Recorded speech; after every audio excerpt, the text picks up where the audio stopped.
Donc, ce soir, nous allons tenter de voir s'il est possible de mettre un prix sur le commun. Donc, ce titre pourra paraître provocateur dans la mesure où les biens qui nous entourent, tels que les océans, l'air que l'on respire, la beauté de nos montagnes, n'ont pas de prix. Dans un sens, c'est vrai. Ça représente les conditions matérielles, voire spirituelles de notre existence. Alors du coup, pourquoi s'amuser à vouloir mettre un prix sur ces ressources ? Vous n'êtes pas sans savoir que nous évoluons désormais à une échelle planétaire dans des économies de marché. Or, en l'absence de toute forme de régulation de la puissance publique, les marchés peinent à prendre en considération leur impact sur l'environnement. Prenons pour exemple l'industrie textile. Cette dernière, et surtout pour les chaînes de prêt-à-porter, se situe essentiellement en Asie du Sud. La chemise que je porte ce soir a été fabriquée par une de ces marques de prêt-à-porter. Donc très souvent, ces compagnies, ces entreprises, dans le processus de fabrication des biens, va utiliser des quantités massives d'eau, notamment dans le processus de teinture, et rejeter plein de composants chimiques dans les rivières avoisinantes, qui finiront très probablement leur course dans les océans, créant ainsi une pollution massive. Donc, en l'absence de toute forme de régulation, ces entreprises, dans leur objectif est de maximiser les profits. Et si elles n'ont pas à prendre en considération les dommages qu'elles entraînent sur l'environnement, elles, en revanche, prennent en considération le coût des matières premières, le coût de la main-d'œuvre, le coût des différents facteurs de production lorsqu'ils vont calculer leurs coûts. Par contre, la qualité de l'air ou de l'eau qu'elles utilisent dans ce processus est, pour ainsi dire, gratuite. Gratuite dans le sens où elles peuvent se servir autant qu'elles veulent pour satisfaire leurs besoins. Elles n'ont donc aucune incitation à prendre en considération les effets négatifs, délétères de leur production sur l'environnement. Et auront tendance à abuser des biens communs auxquels nous avons tous accès. Donc, par bien commun, j'entends encore une fois la qualité de l'eau, la qualité de l'air, les forêts, les rivières. J'entends aussi les biens publics, tels que les parcs, ou un autre exemple de biens publics, les montagnes, oui. Alors les montagnes, oui, absolument. Donc comment du coup séparer ces différents types de biens ? Un bien public est un bien pour lequel vous ne pouvez pas exclure les personnes de les utiliser, et qui ne sont pas non plus rivaux dans la mesure où l'utilisation de ce bien par une personne n'entraîne pas une réduction de la possibilité d'utiliser le bien par une autre personne. La plupart des biens environnementaux autour de nous ne sont malheureusement pas des biens publics, car si effectivement on ne peut pas exclure les personnes de profiter du lagon ou de l'air ambiant, nous sommes malheureusement à un stade où il y a une sorte de rivalité, c'est-à-dire que notre utilisation de ces ressources diminue la possibilité pour d'autres usagers d'en bénéficier. Par exemple, dans les océans, dans les surfaces internationales, dans les zones internationales, il y a trop souvent de la surpêche.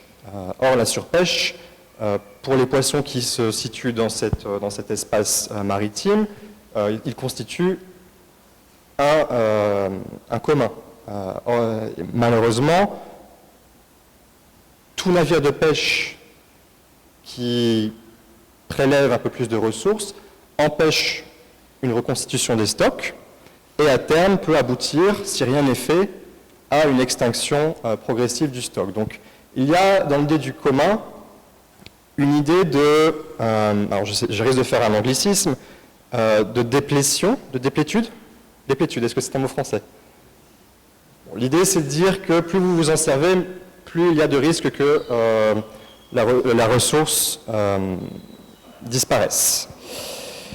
Donc là, pour l'instant, j'ai mentionné uniquement les entreprises. Malheureusement, il y a aussi les consommateurs. Dans un marché, trop souvent, notre désir individuel prend le pas sur le bien-être collectif. Il y a fort à parier que beaucoup, sinon tous parmi nous, sommes venus en voiture. Alors que pour certains, le trajet aurait pu être fait à pied, voire en bus. De même, j'ai vu que la Polynésie était touchée récemment par le phénomène des enceintes portatives. Pour les utilisateurs de ces fameuses enceintes, ils auront tendance à mettre le volume à fond au détriment des personnes qui sont au-delà de leur cercle immédiat. Et donc cela représente une forme de pollution sonore qui eux-mêmes n'intériorisent pas dans leur comportement. C'est-à-dire que l'utilisateur de cette enceinte va mettre le son à fond pour pouvoir faire ce que je peux comprendre qui s'appelle des battles de Horitech.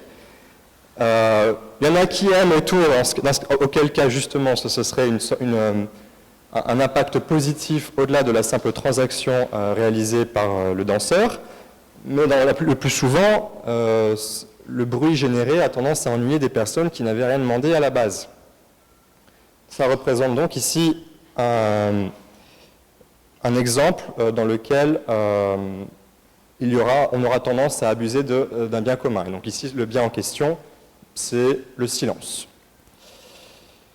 Donc une solution un petit peu extrême consisterait à dire que toute activité polluante devrait être supprimée. Donc là, je prends vraiment un exemple extrême pour tenter de voir où nous pouvons aller à partir de là.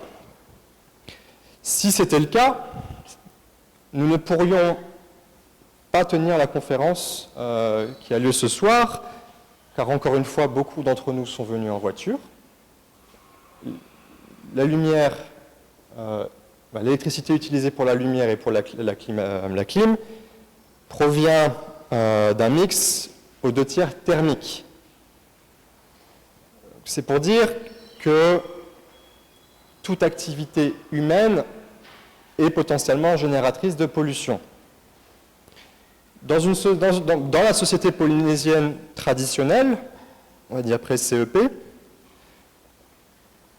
c'était une pollution qui était tout à fait tolérable par l'environnement, car l'environnement a une capacité de se renouveler et de perdurer. Dans une société productiviste, capitaliste,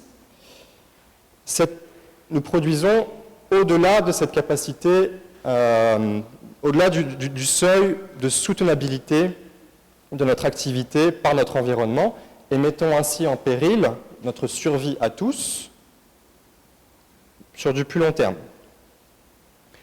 La question est donc de savoir, puisqu'il est impossible de supprimer toute forme de pollution,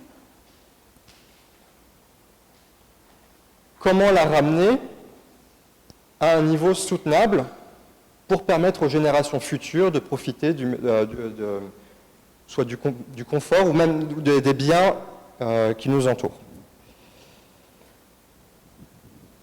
Une chose qui ne facilite pas la tâche, c'est que nos sociétés sont désormais éminemment complexes. Nous avons énormément de choix à faire. Notre temps, notre énergie, nos ressources financières sont limitées. Typiquement, nous ne pouvons pas mettre en place tous les projets de protection de l'environnement que nous souhaiterions. Il faut donc faire des choix. Je vais vous donner un cas pratique. La vallée de la Fatawa.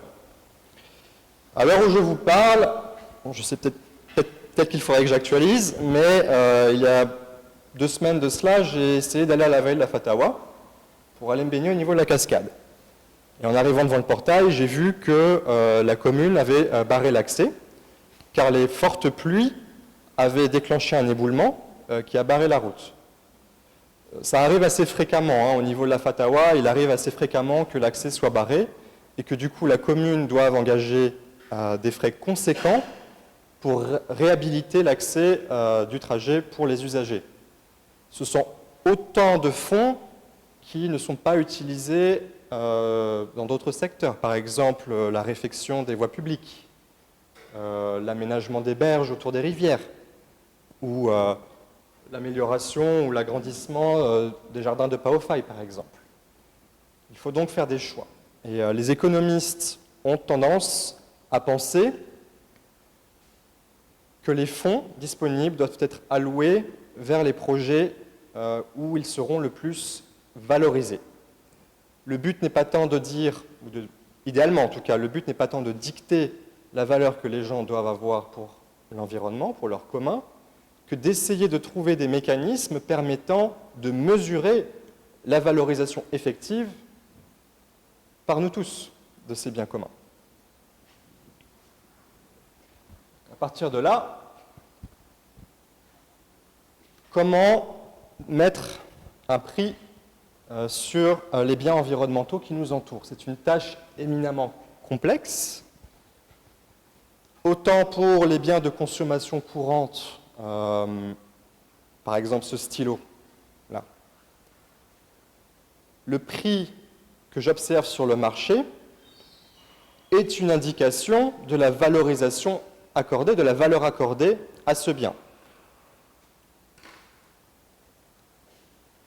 Toute autre chose égale par ailleurs, les variations dans la demande pour les stylos va se refléter par un changement au niveau du prix. Pour les biens environnementaux, il n'y a pas de prix explicite. Il n'y a pas de marché pour la qualité de l'air que nous respirons. Il n'y a pas de marché pour la propreté des lagons, pour la bonne santé des stocks de poissons dans notre zone économique exclusive. Donc, nous ne pouvons pas nous baser sur les marchés, du moins pas directement, pour tenter d'estimer leur valeur. Cela dit, cela ne signifie aucunement que l'absence de prix signifie une absence de valorisation. Ainsi, un pêcheur a une valorisation, valorise des eaux poissonneuses. C'est ce qui lui permet de vivre. Beaucoup de familles apprécient le soir, par exemple, de se promener sur les jardins de Paofaï. De même que je pense pouvoir dire, sans trop prendre de risques, que nous apprécions tous de respirer de l'air pur. A priori. Donc c'est bien pour montrer que ce n'est pas parce qu'une chose n'a pas de prix, qu'elle est gratuite, que nous ne la valorisons pas. Donc, les économistes ont tenté, dans le cadre de l'économie de l'environnement, de dégager un cadre théorique pour répartir les différentes façons, pour estimer les différentes façons de valoriser un bien pour lequel il n'existe pas de marché. Ces 3 formes de valorisation sont les suivantes. La première est la valeur dite d'usage. Il s'agit de la valorisation que l'on tire d'une interaction avec un bien naturel. Donc, par exemple, vous, ce soir, en venant ici, la conférence, j'espère que personne ne vous a fait payer à l'entrée, sinon vous vous êtes fait avoir. Mais le fait que vous vous êtes déplacé, que vous soyez déplacé, ne s'est pas fait gratuitement. Il a fallu prendre votre voiture. Vous pourriez très bien être en train de faire autre chose à l'heure actuelle que de m'écouter déblatérer sur l'économie de l'environnement. Toutefois, si vous êtes ici, à part ma maman qui est forcée, ça signifie que vous attribuez une certaine valeur d'usage. Vous êtes content de pouvoir être là ce soir. L'idée étant que plus le coût d'une visite, je vais un petit peu au-delà de... Pardon, excusez-moi, je vais un petit peu vite en besogne. Les deux autres valeurs qui restent ne sont pas des valeurs actives, dans le sens où vous n'interagissez pas nécessairement avec la ressource que vous valorisez, mais vous la valorisez quand même. Donc la première de ces deux valorisations passives est la valeur dite d'option. Il s'agit de la valorisation, de la valeur accordée à la possibilité de faire quelque chose dans le futur. Beaucoup d'entre vous n'ont peut-être pas gravi le mont Aorai. Ça ne signifie pas que vous ne le ferez pas un jour, je vous le souhaite, c'est magnifique. Toutefois, si effectivement vous souhaitez maintenir cette possibilité future de pouvoir gravir le mont Aorai, cela signifie que vous avez une valeur d'option. Vous valorisez simplement le fait de pouvoir un jour avoir la chance, pour vous ou même pour, bon, ce serait légèrement différent en termes de terminologie, mais ou pour vous ou pour vos descendants. La troisième valorisation est celle dite d'existence. C'est celle qui elle est encore une fois passive et qui concerne un bien public ou naturel avec lequel vous n'interagissez pas ou avec lequel vous n'aurez aucune interaction future. Vous ne valorisez même pas l'option de le faire un jour, vous êtes juste content que ça existe. Prenons l'exemple des requins-tigres. Je suis certain que beaucoup d'entre vous sont en faveur de sanctuarisation, de mise en place de sanctuaires pour s'assurer la survie de l'espèce du requin-tigre. Pourtant, à quelques exceptions près dans la salle qui aiment faire de la plongée et interagir avec les requins-tigres, j'imagine que la plupart d'entre vous ne souhaitent pas faire ami-ami avec des requins-tigres. Cela ne signifie pas pour autant que vous n'êtes pas content de savoir que les stocks sont en bonne santé. Vous noterez que ces trois façons de valoriser l'environnement sont utilitaires et anthropocentrées. Anthropocentrées veut dire donc qu'elles sont tournées autour de nous, les êtres humains, et utilitaires dans le sens où nous valorisons la nature par rapport à ce qu'elle peut nous apporter. Ça me fait penser d'ailleurs un petit peu à la Bible. Dans le premier chapitre de la Genèse, verset 28, il est dit « Dieu les bénit et Dieu leur dit « Soyez féconds, multipliez, remplissez la terre et l'assujettissez. Et dominez sur les poissons de la mer, sur les oiseaux du ciel et sur tout animal qui se meut sur la terre. » L'idée ici, pour cette fois-ci citer Protagoras, c'est que l'homme est la mesure de toute chose. Le cadre théorique que nous développerons aujourd'hui n'est pas du goût de tous. Pour certaines personnes bercées d'écologie profonde,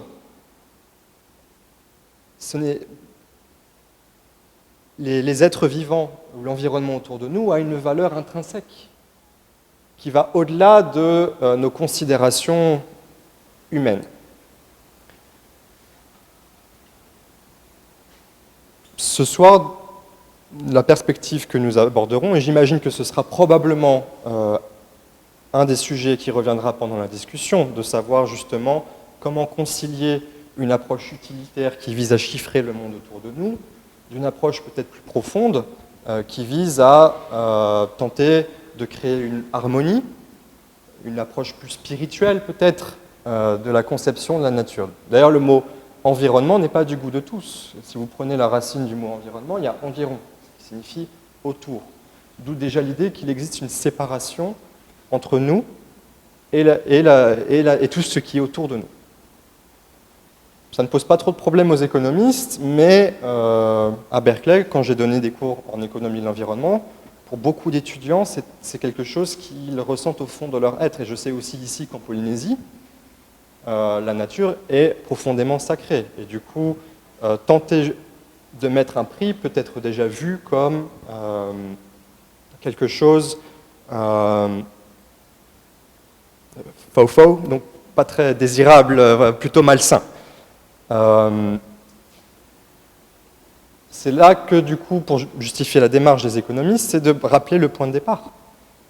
C'est que nous sommes malheureusement dans une société productiviste, dans laquelle, justement, on peut constater autour de nous que nos agissements collectifs mettent en danger le monde autour de nous et nous mettent nous-mêmes en péril. Donc c'est en partant de ce point-là, de ce point de départ, de ce postulat, que l'économie d'environnement tente d'intervenir.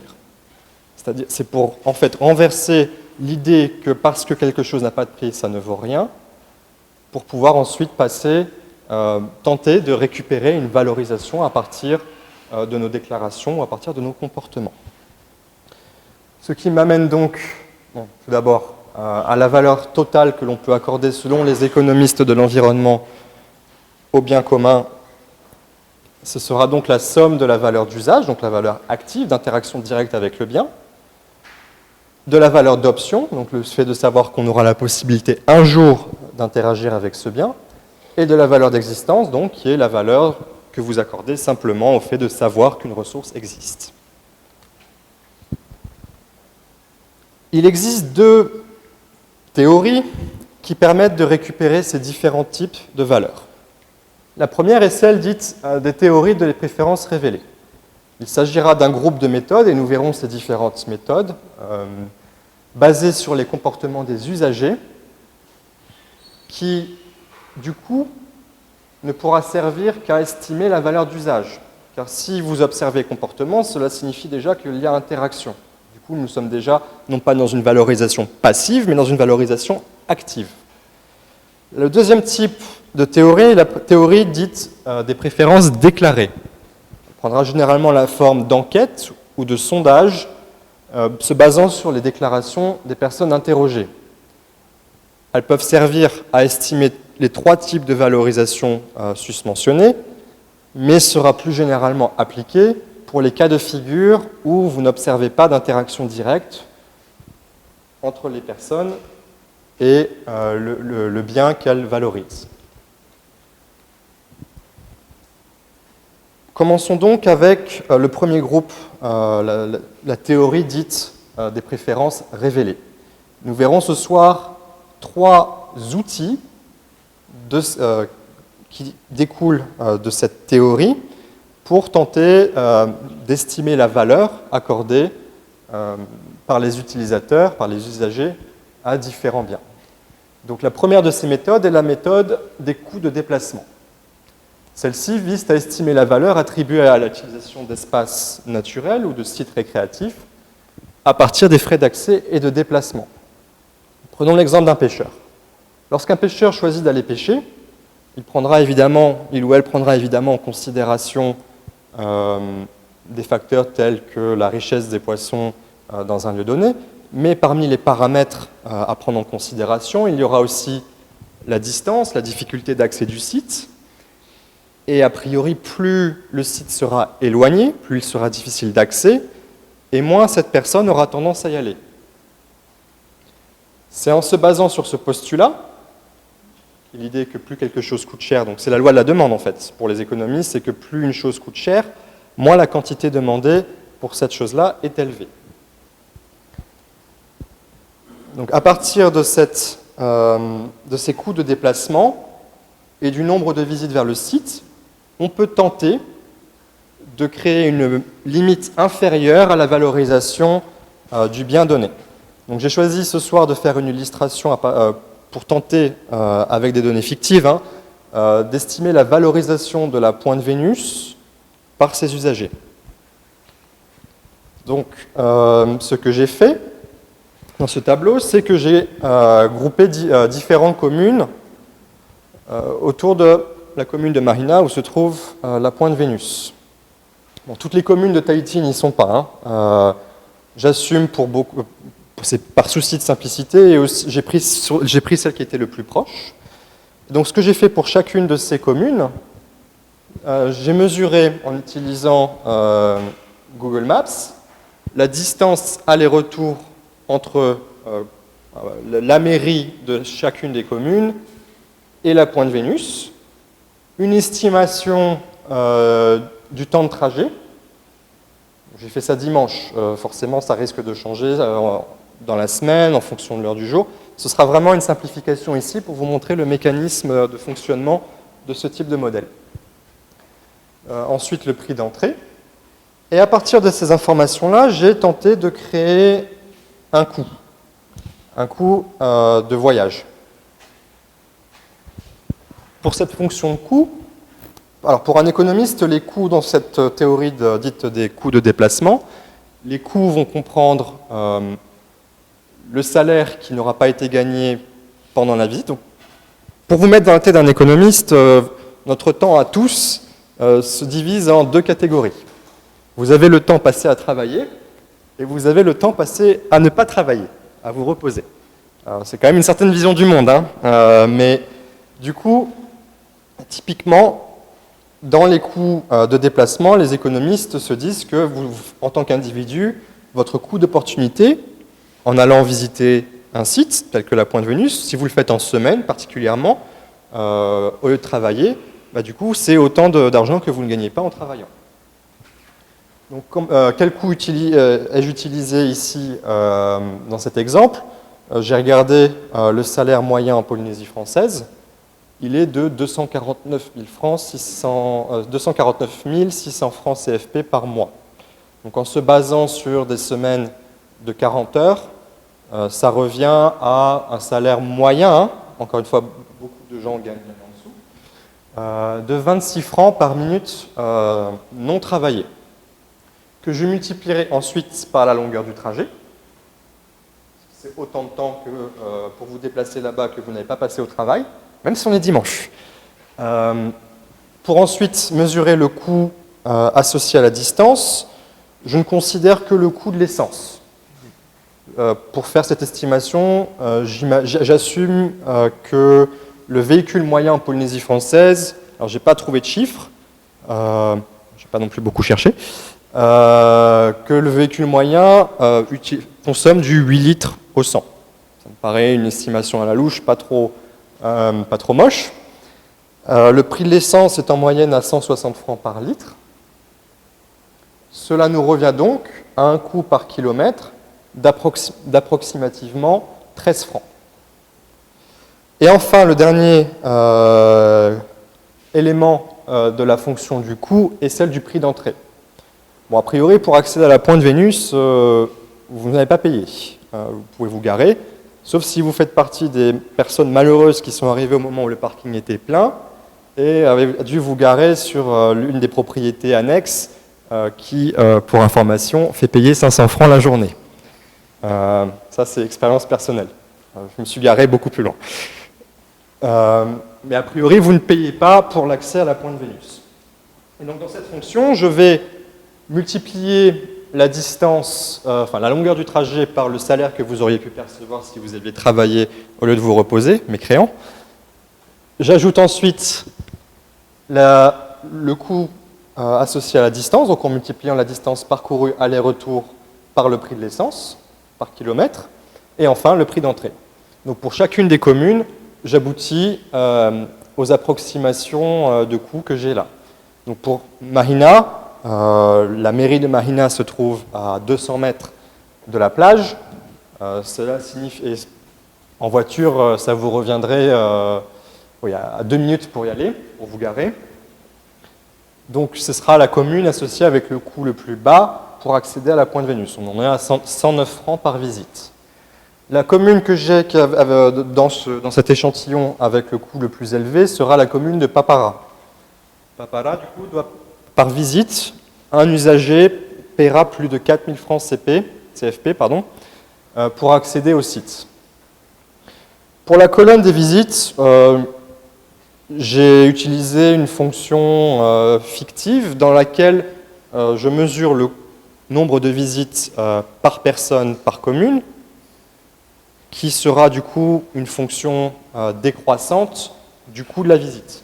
Donc les nombres que vous voyez là, ce n'est pas des vrais nombres, hein, c'est vraiment fictif. Donc j'ai vu que vous aviez pris une photo à Tahiti Info, vous ne dites pas regardez, la Pointe Vénus vaut tant. Non, ce sont des chiffres fictifs.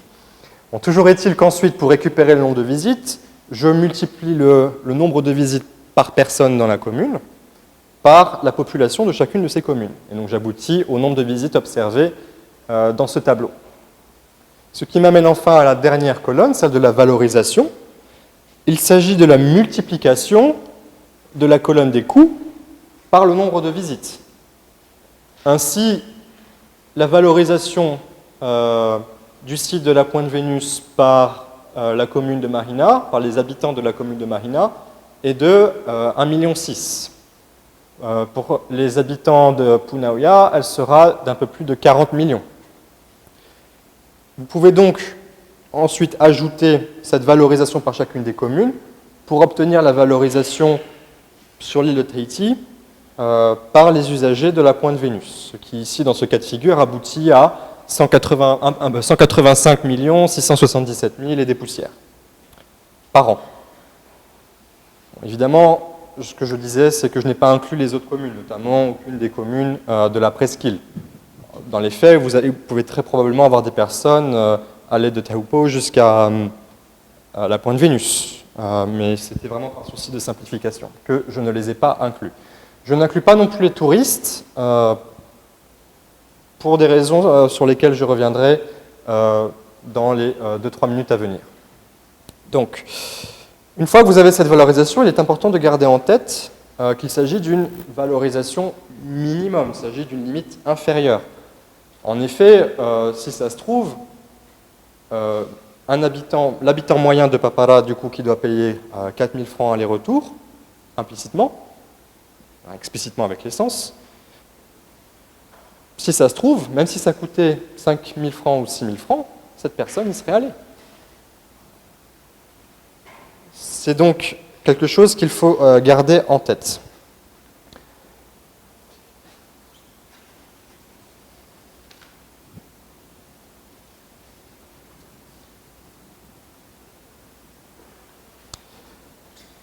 Il faut également garder en tête que cette analyse est très schématique.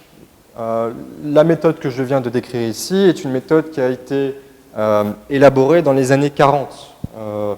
Elle a depuis été raffinée, et dans les faits, vous n'êtes pas obligé de faire une analyse par commune. Vous pouvez directement aller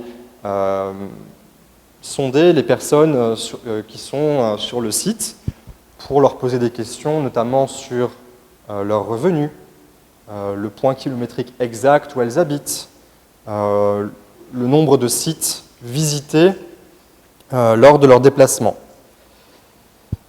Le dernier point est d'une importance assez capitale et qu'on retrouvera dans toutes les différentes façons de valoriser l'environnement que nous verrons ce soir. L'unité d'analyse. En effet, ici, je considère la Pointe Vénus dans sa globalité. Dans les faits, certaines personnes y vont pour se baigner, d'autres y vont pour admirer le phare, d'autres y vont pour visiter le centre artisanal. Je ne sais pas s'il a rouvert, il me semble que ça a pris du temps. Il a rouvert, parfait. D'autres encore y vont pour profiter d'un des restaurants de la place ou, dernièrement, observer la sculpture de baleine qui a été créée pour l'événement éphémère, qui apparemment va être déplacé vers le jardin de Paufei. Ce niveau d'analyse, d'agrégation que j'utilise pour la Pointe Vénus ne me permet pas de donner une valorisation pour chacune des parties qui font la Pointe Vénus. Et donc, globalement, bon, là, ici, c'est plutôt ça, mais dès lors qu'il s'agit de déterminer l'unité d'analyse pour valoriser une espèce en danger, est-ce qu'on tente de donner une valeur à cette espèce prise en isolation, ou est-ce qu'il faut, au contraire, essayer de comprendre tout l'écosystème dans lequel elle s'insère? Prenez un poisson de récif. Ça n'a pas de sens de tenter de protéger ce poisson uniquement si vous ne protégez pas également toute la chaîne, tout l'écosystème qui permet l'existence de ce poisson. Et donc cela présuppose, préalablement à la conduite de toute analyse, une concertation entre les chercheurs des sciences naturelles et les chercheurs des disciplines sociales, tels que les économistes. car il est important de définir de façon appropriée l'unité d'analyse.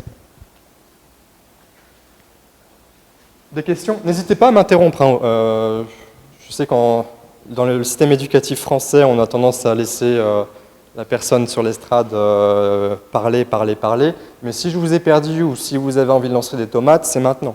N'hésitez pas, hein. Levez la main, interrompez-moi, il n'y a aucun problème. Aux États-Unis, c'est très encouragé. Alors, est-ce que du coup cette première méthode, la méthode dite des coûts de déplacement, est claire? Parfait. Donc la deuxième méthode est celle qu'on appelle la méthode de la demande hédonique.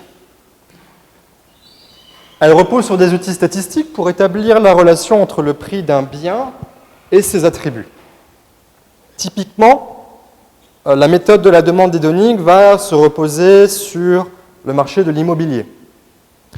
Donc, quand vous regardez le marché de l'immobilier, le prix d'une maison, à l'achat ou à la location, est une fonction de tous les facteurs qui la définissent, le nombre de chambres, la taille du jardin, la présence d'une piscine, etc. Et typiquement, vous remarquerez dans les petites annonces qu'il est précisé si la maison a une vue sur Moorea, si elle est en bord de plage, si la vue fait aussi partie, ou les biens environnementaux avoisinants, dans laquelle cette maison s'insère, sont autant d'attributs de cette maison qui peuvent du coup affecter son prix. Si vous prenez, je vais faire un cas pratique. Imaginez que vous avez deux maisons identiques. Ça arrive assez fréquemment, hein, à Tahiti, dans beaucoup de servitudes, la plupart des maisons ont été construites en même temps, se sont basées sur des plans architecturaux quasiment identiques, des parcelles de terrain de taille comparable, sauf que dans une servitude, certaines maisons auront accès au bord de plage, d'autres non. Imaginons donc que nous avons deux maisons absolument identiques en tout point, à l'exception du fait qu'une maison a accès au bord de plage et l'autre non. Si la maison en bord de plage venait à être louée, le prix de location de cette maison était de 150 000 francs CFP, alors que la maison sans accès à la plage serait mise à la location pour 120 000 francs CFP. Imaginons que vous avez accès à un locataire qui se tâte de savoir quelle maison louer. Si ce locataire venait à choisir la maison en bord de plage, cela signifierait, a priori, que la valorisation de l'accès à la plage par ce locataire vaudrait au moins le différentiel de 30 000 francs CFP par mois. Notez que l'accès à la plage, c'est un peu générique. Il peut y avoir des attributs positifs associés à la plage. Par exemple, la possibilité simplement d'aller nager dans un lagon propre. Mais il peut également y avoir des facteurs négatifs. Par exemple, dans un contexte de montée des eaux, il est fort probable que le littoral, à terme, sera voué à régresser. Et donc, a priori, dans ce cas-là, l'attribut environnemental associé à la maison à proximité de la plage sera vu comme quelque chose de non désirable. Donc, dans ce cas, il peut parfois être difficile pour un attribut donné, ici la proximité à la plage, de distinguer quels sont exactement les effets qui se retrouvent capturés par le prix. Est-ce que cet exemple est clair? Ça, pardon. Une réflexion? Non. Pardon? Merci. Exemple suivant, la méthode dite des dépenses d'évitement. Celle-ci consiste à observer les dépenses effectuées par les gens pour éviter un phénomène indésirable. Donc, notez qu'il n'y a pas de séparation nette entre ces différentes méthodes d'évaluation. En réalité, elles reposent tous sur des mêmes outils conceptuels, d'où certains points communs. Donc, celle des méthodes dites des dépenses d'évitement consiste à regarder à quel point les gens sont prêts à dépenser pour éviter quelque chose qu'ils jugent indésirable. Par exemple, prenez l'eau du robinet. Il y a encore des communes où l'eau du robinet n'est pas potable. Il y a des cas où elle est franchement marron. Et dans ces cas-là, typiquement, les gens vont devoir se tourner vers des sources alternatives pour pouvoir se procurer de l'eau potable. Par exemple, ils achèteront des bouteilles d'eau, iront se procurer de l'eau à la source la plus proche, investiront dans une bonbonne, dans une fontaine avec bonbonne, ou feront bouillir l'eau préalablement à toute consommation. Pour prendre un exemple numérique, imaginons une commune de 15 000 habitants. Bon, j'ai fait exprès de prendre un chiffre qui correspondait à aucune des populations des communes de Tahiti ou de Polynésie. Il y en a qui ont des nombres à peu près similaires, mais je fais attention. Imaginons que cette commune n'a pas d'eau potable au robinet et que vous observez que l'habitant moyen dans cette commune dépense 80 francs CFP par jour pour se procurer de l'eau potable par des moyens alternatifs. Ici, des biens marchands. Cela reviendrait par habitant à une dépense de 29 200 francs CFP par an pour pouvoir se procurer de l'eau potable, puisqu'ils n'y ont pas accès. Ces habitants n'y ont pas accès. Cet habitant n'y a pas accès au robinet. Pour une commune de 15 000 habitants, cela revient à un coût moyen annuel de 438 millions de francs CFP. Encore une fois, c'est par an. Ça signifie du coup que ces personnes valorisent l'accès à une eau potable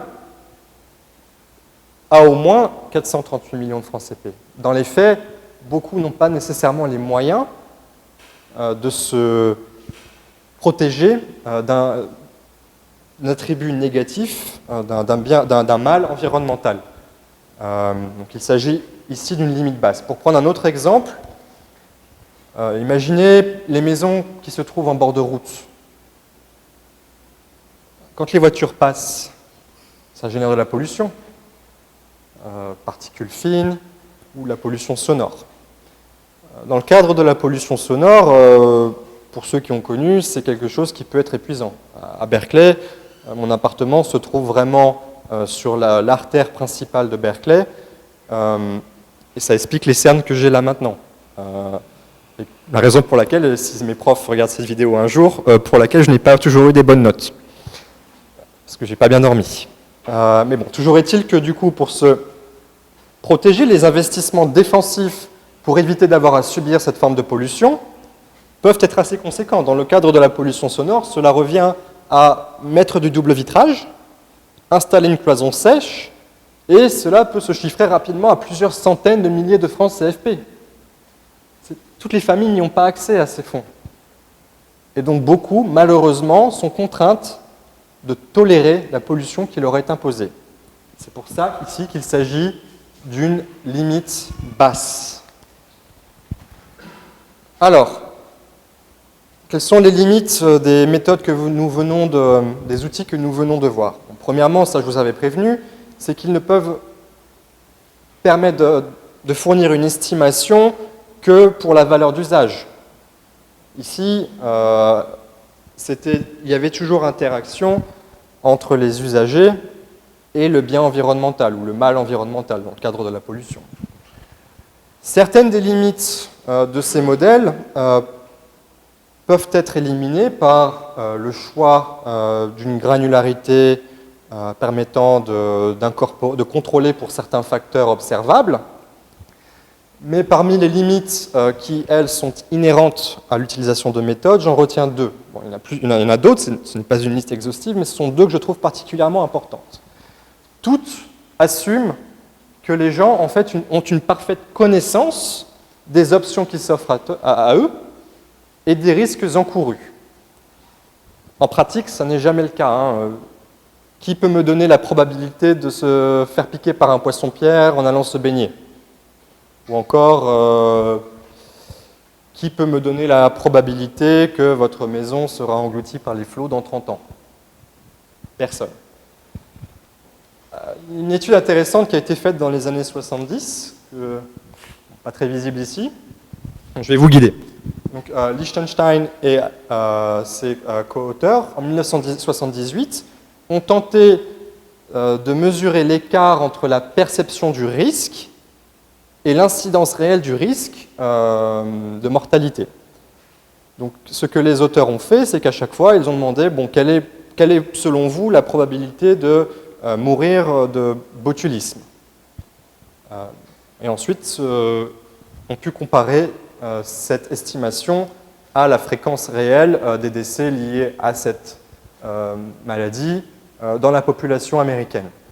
Donc, pour échelonner tout ça, les auteurs au préalable ont donné aux personnes interrogées le nombre réel de morts sur la route tous les ans, ce qui a permis ensuite aux personnes interrogées de réajuster en conséquence toutes les probabilités qu'elles pensaient, qu'elles estimaient pour les risques de décès. Donc, ce que vous pouvez voir ici, c'est que en réalité, si il y avait une parfaite information sur les risques encourus, ce que vous observeriez, ce serait un alignement de tous les points le long de la ligne à 45 degrés, donc la ligne droite que vous observez ici.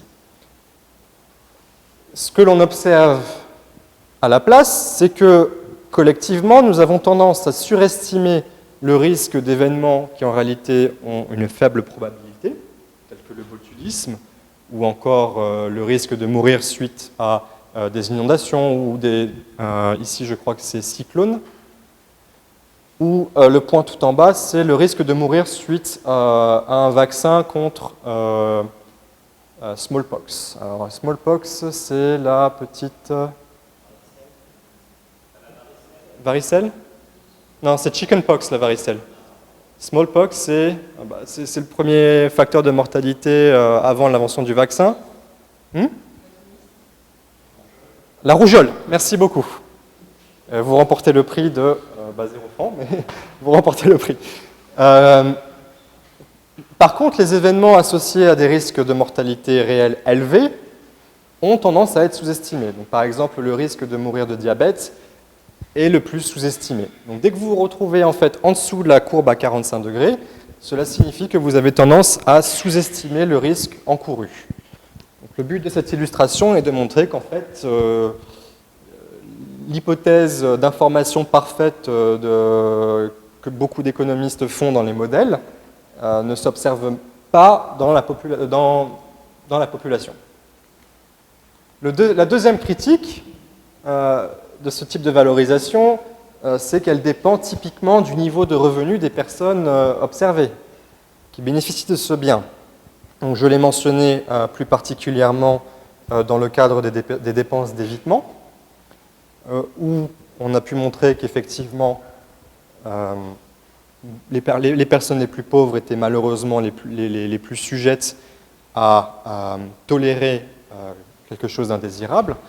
Mais le problème se pose plus largement. Par exemple, ici en Polynésie, il y a certains biens environnementaux, il existe des motus réputés qui sont assez difficiles d'accès. Et du coup, pour y accéder, cela implique déjà un certain niveau de revenu.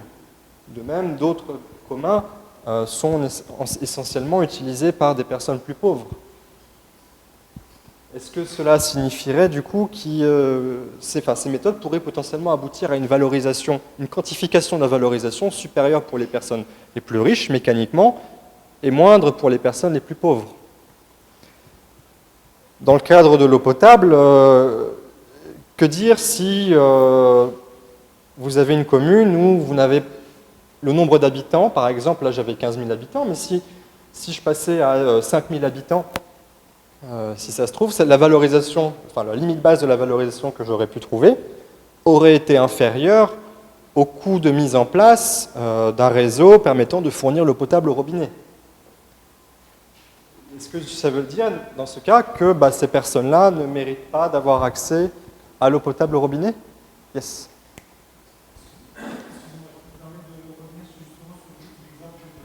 Ouais.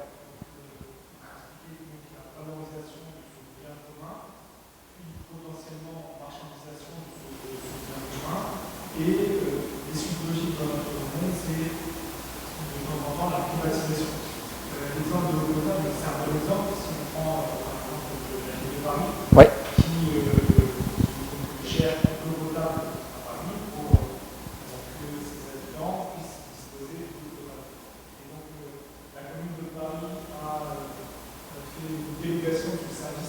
Public, oui. société privée. Et finalement, lorsqu'on regarde les faits, cette délégation de services n'a pas permis à ce qu'il y ait une meilleure utilisation de ce bien commun, au vu de l'analyse financière qui a été faite. Premièrement, on a un autre exemple aussi au Portugal, où une commune a délégué le service public de l'utilisation de son eau. Et finalement, s'est retrouvé avec une eau de moins bonne qualité et finalement un service qui ne fonctionne pas. Donc, la difficulté. Et à l'inverse, on a des exemples, d'autres exemples, comme la commune de Dunkerque, qui, sur le transport, on pourrait penser que la mobilité est aussi un bien. Absolument, réseau de bus par exemple, et du coup Dunkerque qui a mis en place le réseau de bus gratuit.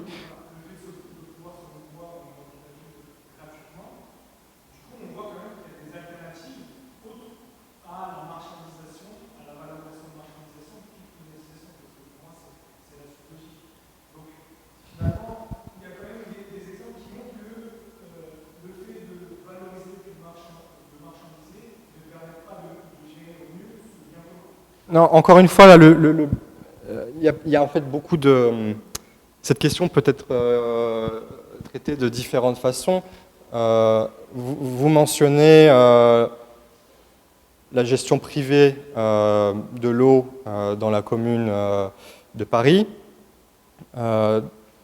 Typiquement, là, il s'agit d'un monopole. Et une des prédictions des modèles économiques standards, c'est de dire que si monopole il y a, typiquement, on se retrouvera avec une quantité en dessous de la quantité optimale. Typiquement, les monopoles ont tendance à réduire la quantité produite et à faire monter les prix au-dessus, bien au-dessus du coût de revient, avec du coup un effet de rente. Donc la gestion, là dans le cadre présent, je schématise vraiment. La gestion ensuite, ici, assume, pour que ce soit un bien commun, il faut que le bien ne soit ni, encore une fois, ne puisse pas exclure des personnes de jouir de ce bien, et n'est pas non plus rival dans la mesure où la quantité consommée par une personne ne remet pas en question la possibilité pour une autre personne, à la marge, de pouvoir consommer cette ressource. Ça, c'est pour un bien public. Pour un bien commun, le bien commun ne peut pas exclure de la consommation une personne, mais peut potentiellement avoir un effet de rivalité où la consommation peut diminuer. Là, dans le cadre de la privatisation de l'eau, on est passé d'un service où l'eau pouvait être considérée comme un bien public, où elle pouvait être se trouver au robinet. C'est encore le cas dans certaines communes ici. Certaines communes ici n'ont pas de compteur individuel dans les maisons. L'eau n'est pas nécessairement potable, mais l'eau est du coup un bien public.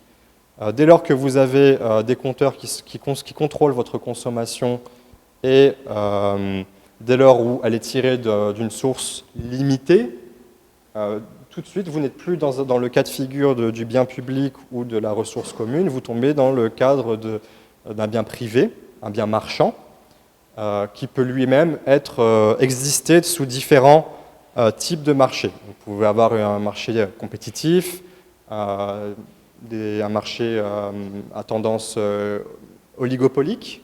Je ne sais pas si c'est un... Florent, oui. Oligopolistique, on aime bien faire les choses de façon compliquée en France, ou un monopole. Ah oui, on a l'expert en concurrence, donc je ne peux pas non plus dire de bêtises ce soir.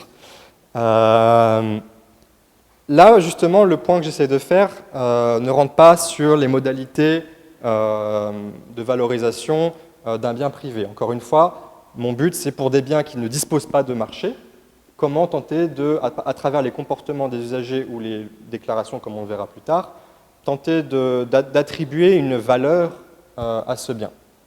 Mais la question est tout à fait pertinente une fois que concrètement il s'agit de mettre en place une ressource en commun. Quelles sont les modalités de la gestion de cette ressource? Yes. Pardon, oui.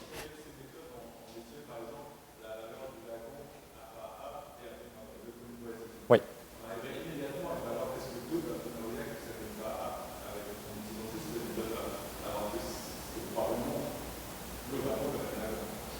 Oui, mais les habitants de Fa'a sont en moyenne plus pauvres que les habitants de Punaouia.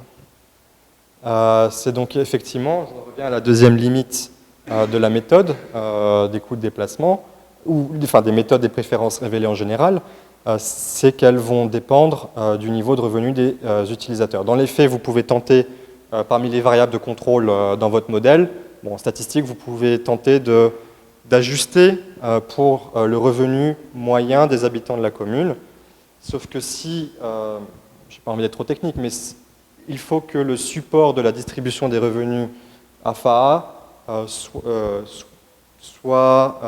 ait au moins un segment en commun avec le support de la distribution des revenus à Punaouia. En fait, ça veut dire que si vous voulez pouvoir contrôler pour les revenus des habitants, il faut pouvoir avoir des habitants à revenus qui partagent les mêmes revenus et à FAA et à Punaouia. Dans certains cas, c'est vrai, et dans d'autres, malheureusement, non, ce n'est pas le cas. Parfois, il peut y avoir des cas où vous avez vraiment toutes les personnes d'une commune qui seront peut-être plus riches que toutes les personnes d'une autre.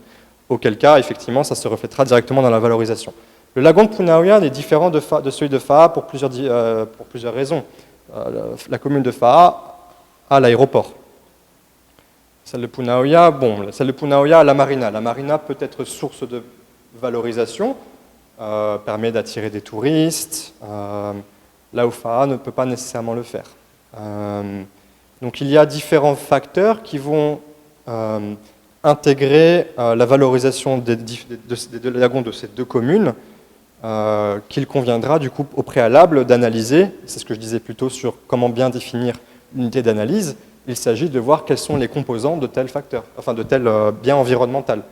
Est-ce que la pollution, bon, je sais qu'il y a aussi un stockage de cuves,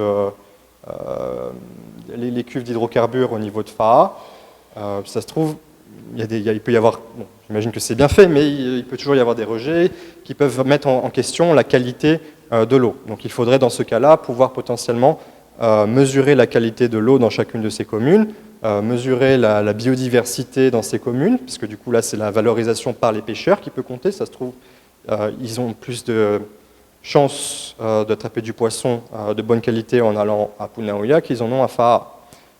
Donc ça montre un peu la complexité effectivement de la définition de l'unité d'analyse. Florent.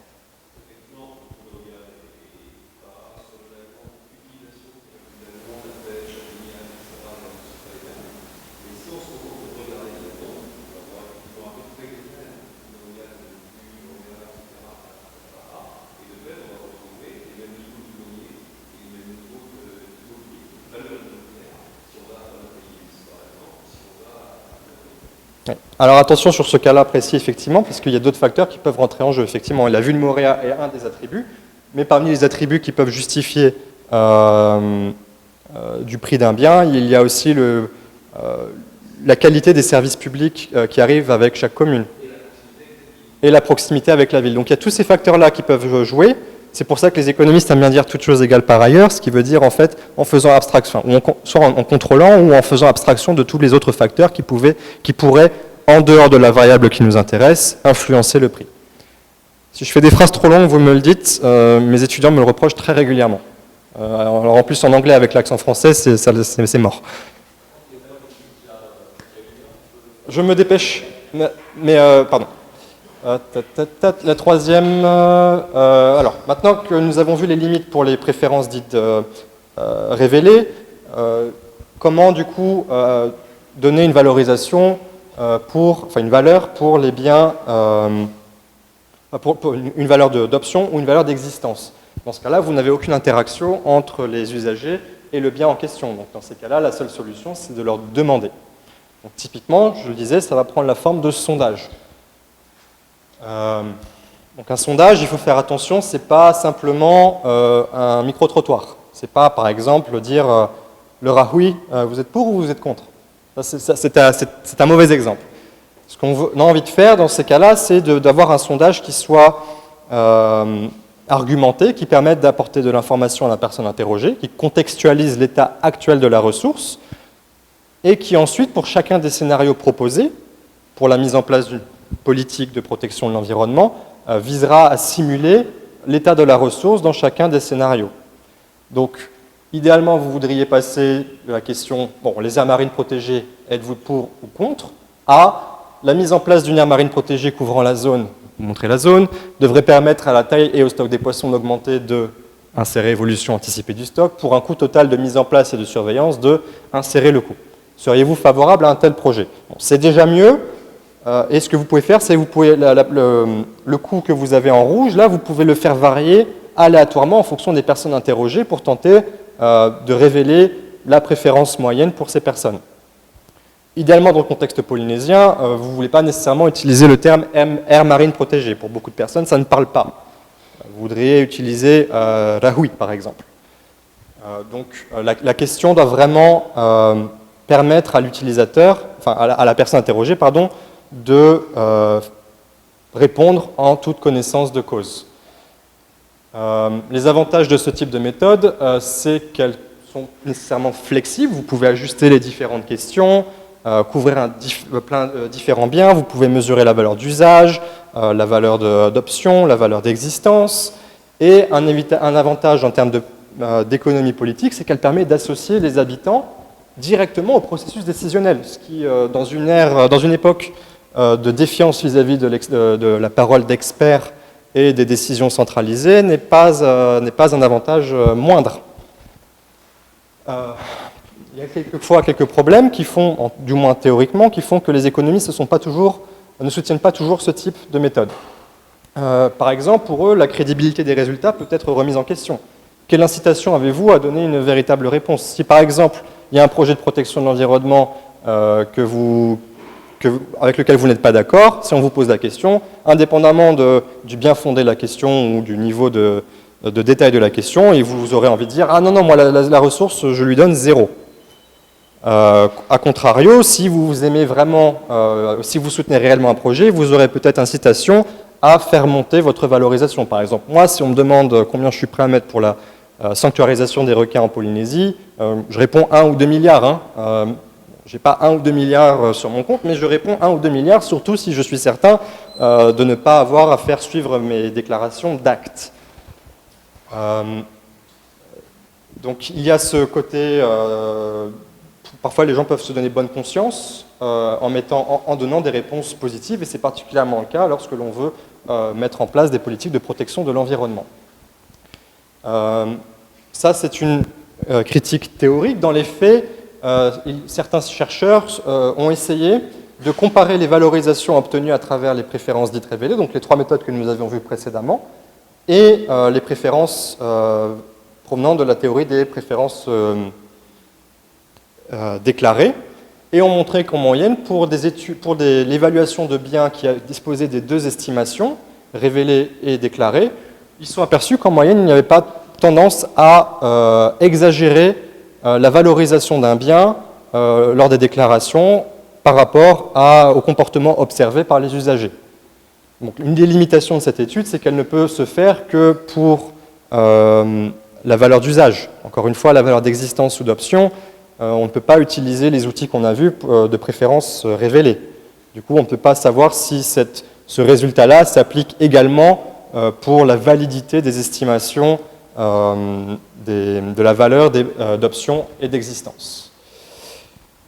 Bon, pour conclure, est-ce qu'il faut conclure? Dans une société productiviste, l'environnement n'a pas de prix, mais dans le sens l'environnement ne vaut rien. Nous venons de montrer que c'est faux. Dans les faits, nous donnons tous une valeur aux biens qui nous entourent, et les outils que je vous ai montrés permettent d'étiqueter des prix sur l'environnement. Philosophiquement ou moralement même, ça n'est pas nécessairement du goût de tous. Ce n'est pas parce que ces outils existent qu'ils sont nécessairement pertinents. C'est pour ça que j'ai aussi cherché à expliciter les limites des outils que je vous ai présentés ce soir. Donc, la pertinence de ces outils-là sera le résultat d'une concertation politique qui, à mon avis, va engager des débats sur le type de société que nous voulons. Je vous remercie pour votre attention et j'attends avec impatience vos questions.